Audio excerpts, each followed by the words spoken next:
This is Cutting Down the Nets. This is March. Copyright John Rothstein. We sleep in May. We're almost to day ball, taking over the rest of the month. Favorite time of year. Just absolutely love this time of year. So, I'm your recent efficiency guy. I'm going to rank plays based on recent adjusted efficiencies. If you ever wanted to quantify, I feel like that team's playing good as of late, that's what I attempt to do. For the year, look, I think I am now 40.4% in toss-up games, but overall, that has really drugged me down from last year. And I'm playing less volume. I don't know. Maybe I'm getting cute. Who knows? But let's attack this board. And I'm going to start with, look, these pop up from time to time, and you're either going to look like a fool one way or the other, right? Like, oh, I can't believe you got sucked into that. Vegas knows, that type of stuff. Like, oh, it's a public bet. Look. And then when it works, it's like, wow, that was the obvious game. But yeah, Ohio State beat Illinois. Illinois' got its own issues currently. I mean, you could argue. Maryland playing the best ball of the year. Maryland plays much better ball at home. I understand all that. Recent efficiency still puts Maryland as comfortable winners here at Ohio State. Recent shot quality. So how I'm doing shot quality, just so everyone knows, this is not a model of any sorts. You take their year-to-date efficiencies. They post it daily, team standings, and you just mash it up. You can generate some sort of point spread from that. That's the year-to-date efficiencies. The recent efficiencies is I am looking at the delta, the change from their shot quality adjusted efficiencies and adjusted offense and defensive efficiencies from like late January, early February to now. So if they're currently at a 1.1 adjusted offensive efficiency, and in late January we're at a 1.06, think of what it would take to move the 1.06 up to a 1.1 year to date. So it's I mean, I've explained it before, like if the 300 hitter starts off hitting 220 and then gets to 300 by the end of the year, what did he do in the back half to get to 300? He had to hit 340 or something like that over a stretch. So that's basically what I'm doing. It's not rocket science, but I wanted to get a number that was different than just the year-to-date number. So I'm not going to galaxy brain this. I'm taking the Maryland side. If I'm wrong, it'll look like I walked right into an obvious trap. And if you bet Ohio State, you're going to kick yourself. Is how I look at it. So I've been in these spots before. I don't think they win any more than anything else. But yeah, that's where I'm at. I'm not going to overthink it. And I played Maryland -2 on the road. What could go wrong with a road Big Ten team? Although you saw those Hawkeyes tonight. My God, flame throwing. Okay. If you followed this program for the last few years, you know that I don't like to play favorites. If I do, they're typically short favorites. Rarely is it a big favorite. And if it's a big favorite, it better be a good team. Enter Merrimack. Not a good team. I think they're 290th in Torvik for the year. So why am I doing this? All right. Here's my spiel. Recent efficiencies puts us closer to 20. Recent shot quality puts us closer to 20. So am I crazy for laying 15.5 with a bad team? Yes. But it's a major pace-up game. Brooklyn is 13th in tempo. Merrimack did win both games by this number this year. Not that that matters at all to me. I'm really looking at recent efficiencies.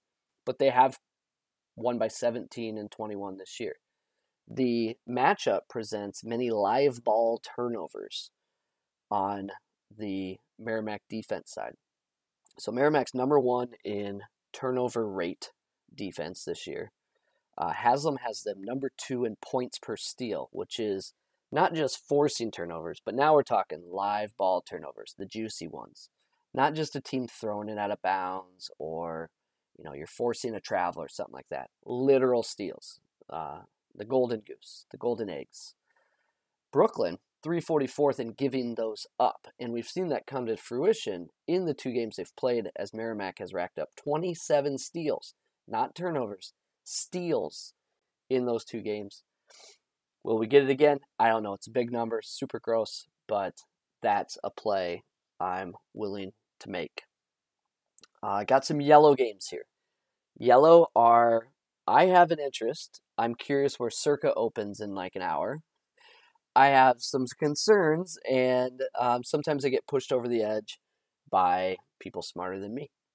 I've referenced Jordan Majeski before. Staring at the floorboards. Again, easiest $10 you could ever spend. Okay, UT Arlington at Utah Valley. Utah Valley, not a good 3-point shooting team on the year, but they're in an especially cold streak even for them. UTA does have a turnover problem.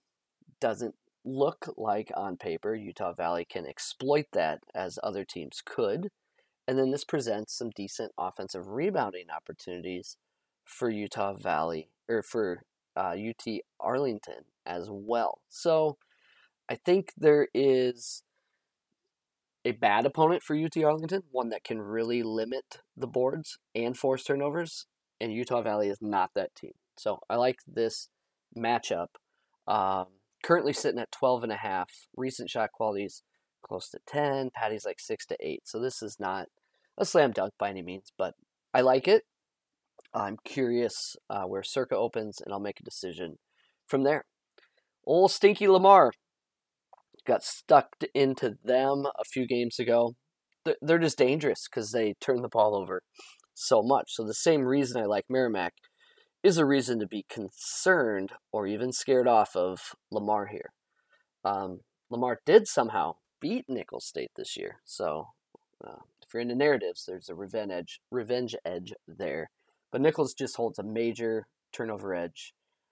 Live ball turnovers are a concern. But Lamar does have, offensive rebound edge, which is important when you miss every shot, like Lamar can do. But, miss it, get the rebound, miss it, get the rebound, miss it, don't get the rebound, results in 0 points. So I do like some second chance opportunities, but those are likely negated by losing field goal attempts on the live ball turnover side. 15 is a big number, though, so not sure where I'll land there. Tulsa, South Florida, the Paddy median projection is on one side of the line and Paddy's on the other side. Shot quality is, it's just like, no, it's a pass. If I was betting with my brain, I'd say that Tulsa is getting blown out like all the time. South Florida just got probably their best player back a few games ago. So yeah, I'd lean South Florida, but I'm trying to be cautious this time of year. Presbyterian at Campbell, not at Campbell, Presbyterian Campbell on a neutral site. So leaning into recent data here, 10 to 15 on the Paddy side. Shot quality does not back that up, but here's where I think I go. So Campbell is one of the closest proximity teams, according to Haslam, and Presbyterian is one of the worst proximity defenses, according to Haslam. So I've talked about proximity defenses that force you to shoot further from the rim. Your Texas A&M's, teams like that, where they're going to force you into a lot of three-pointers, long three-pointers, and if you're not a good shooting team, you're going to get sucked into that. So Campbell prefers to get to the rim. Presbyterian lets you get to the rim. So 48% of Campbell's field goal attempts are rated as dunks or close twos this year, and Presbyterian allows 49% of opponent shots to be dunks or close twos this year. So give me that as a matchup advantage for Campbell. Just kind of sitting on the fence and seeing what the number will do. Southern Indiana, not much to play for. They're in the conference tourney. They can play spoiler. Neutral site. Oh my God. Look, guys, it's been a long day, but I'm so sorry that. Look, I type fast on these things, so you'll catch like 1,000 typos and just things like that. But that one's egregious. Okay, so Southern Indiana, who are they? They're an excellent rebounding team, so I think you could have some second chance opportunities there. Looking at shot quality for the year, recent shot quality, and Paddy numbers, all in agreement that Southern Indiana should be favored in getting 2 points. I think there's some interest there. Penn State Northwestern have not played this year, so I mentioned spending $10 on Jordan Majeski's analysis of schematics and matchups and things like that. I'm really curious to see how this matches up because I know Northwestern does a lot of post doubling, and I know that they're approaching ball screens differently than some teams in the Big Ten. They give up a lot of three-pointers. I don't know if those are clean looks or contested looks, but I don't know. When you start describing that and Penn State's spacing and opportunity to get a lot of three-pointers, that's a little concerning. So this may not be the matchup for Northwestern. I'm curious to read more about that. Grand Canyon and Southern Utah. Look at this recent shot quality rating there. So, whoo boy, not good. So now Grand Canyon's had some bad three-point defense luck. They went through a stretch where they were just getting torched, and their defensive efficiency suffered. However, that stopped, and their defensive efficiency still looks awful. So you're seeing a leaky defense. Contrasting styles here. So again, would like to get some tips on schematics. Grand Canyon plays super slow. Southern Utah plays super fast. But just feel like these are two teams trending in opposite directions. Richmond and St. Joe's, probably pretty close here. I mean, a lot of data points have this around a possession. So if you're looking for a thin edge, I think that Paddy's showing as a play, even though St. Joe's opponents went 20 out of 40 the last two games, kind of helps. Richmond's road splits are brutal, too. I think they're 1-9 on the road with really leaky defense. You'll see some oranges here. None really stand out. They're ones on the radar, where if the line moves enough, or if someone I respect is on them, I'm like, yeah, I'll probably try that as well. So where that leaves me for today, I've played 2 so far, and of the 2 remaining, I like UT Arlington and Southern Indiana the best, but you could almost put Campbell in there. It's just, again, laying points and me having to decide what I want to do with that. You could also maybe put Southern Utah in there, but again, laying 2 possessions, not something I like to do. So it is March. We've made it. It's been a grind, and I hope we finish strong and you win all your bets. This is Cutting Down the Nets.